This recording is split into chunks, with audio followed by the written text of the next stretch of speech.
সেলিম ভাই কি হচ্ছে এই জায়গায়? আরে ভাই করেন না, কাঁঠালের গাছ লাগাইছি, কাঁঠালের গাছে ইয়ে দিচ্ছি, ফুটিয়েছি, নাহলে বিকে যাচ্ছে,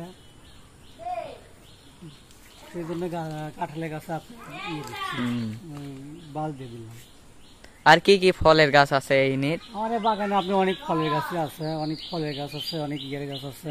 একটু আনা ঘুরে ঘুরে দেখান। হ্যাঁ অবশ্যই দেখান যাবে, আসেন দেখাচ্ছি। আমাদের বাগান নতুন করা হয়েছে তো, নতুন বাগান দাদা।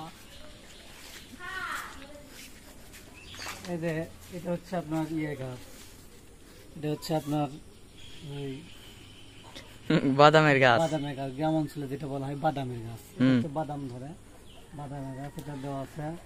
এই যে এগুলো দাদা, এই যে এগুলো দেখেন, এগুলো হচ্ছে আপনার হলুদের গাছ লাগাইছি আমরা, এগুলো হচ্ছে হলুদের গাছ লাগানো আছে। এই যে এখানে আপনার মেহগনি গাছ, এগুলো মেহগনি গাছ না?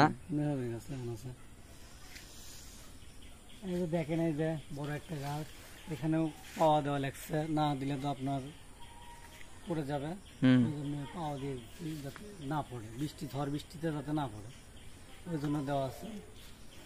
আবার আপনার যে এখানে আছে হচ্ছে আপনার আমের গাছ, এই যে এটা আমাদের গ্রাম অঞ্চলের ভাষায় বলা হয় যে হাড়িভাঙ্গা যে আমটা বলা হয়, ওই আমের গাছটা এটা করা আছে। এটাতে অবশ্য বড় হলে কলম কেটে নেওয়া লাগবে, তো ওই জন্যই মনে করেন যে দেওয়া আছে, হোক বড় হোক, হলে অবশ্যই কলম কেটে নেবো আমরা। আসেন আরো আছে গাছ দেখেন আপনাদের।